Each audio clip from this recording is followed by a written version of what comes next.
everyone say it at the same time. We have a lower threshold of risk when we're by ourselves. There's just no way I'm gonna do this in the dark.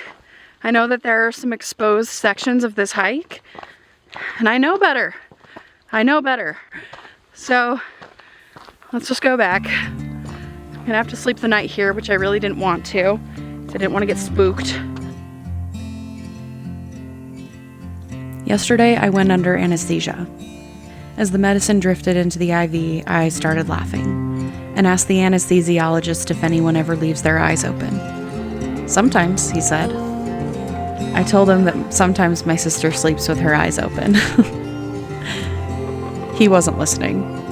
I kept laughing. I told him once I saw a dead cow in the desert, dried out with its eye open. Then I woke up, as if the medical procedure had never happened. In the desert, a dead cow becomes leather and bones.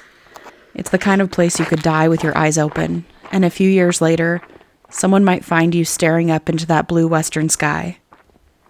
In Alaska, your eyes wouldn't last a season, what with the rain, wind, and wolverines. But the arid Southwest creates the perfect conditions for preservation. It's why your skin is scaly, and snot crusts inside your nose. It's why cliff dwellings and artifacts have lasted hundreds and thousands of years, suspended between centuries. In my younger years, I walked through canyons with little understanding about the people who once inhabited them. My relationship with southern Utah was just blooming, and I was desperately eating the desert like it was my death row meal. I must concede, when a place has altered my life, has sent me in a direction other than the one I was striving for, and shown me possibilities that I was unaware of about myself, that place deserves my attention, my curiosity, my devotion. Katie Lee. Just like every human relationship I've ever had, I discovered layers of meaning and depth through my devotion to the desert. But it took slowing down.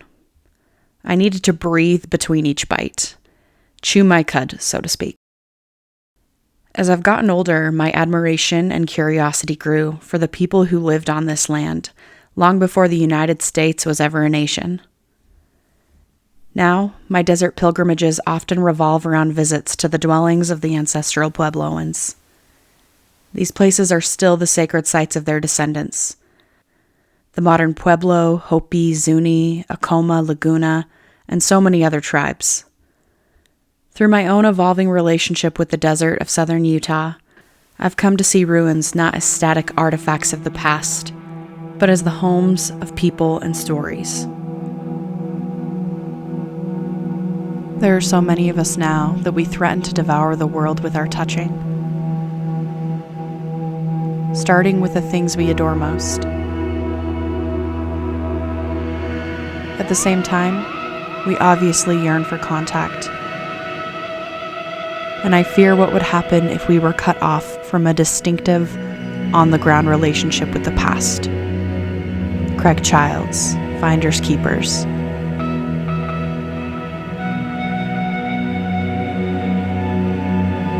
The first time I saw a potsherd in the desert, it felt like finding gold.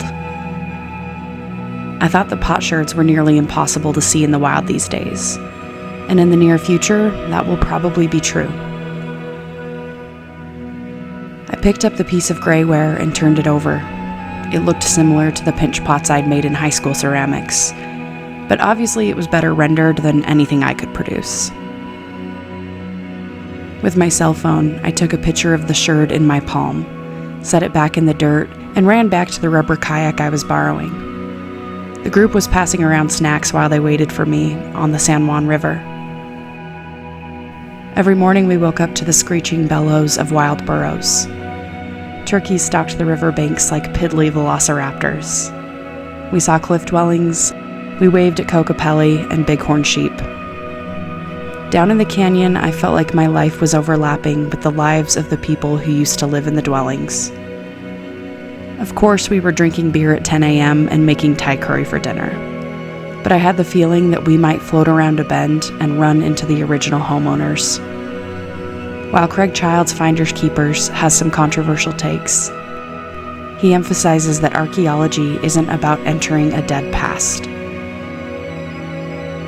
When we visit archaeological sites, we enter a continuum of time and history that we've always been a part of and inside of.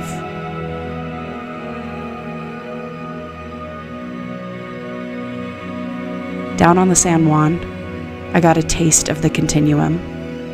For a few days, my stories intersected the stories of people of the past, present, and future.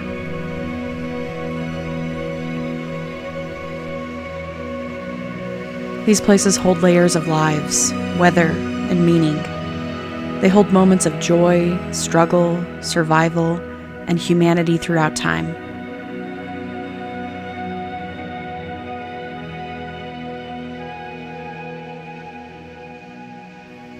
Even though dwellings don't belong to my ancestors, I still feel a kinship to a lineage of people who probably loved this place as much as I do, or more. But look at that freaking canyon. That is stunning. There's a lot of archaeology out there too.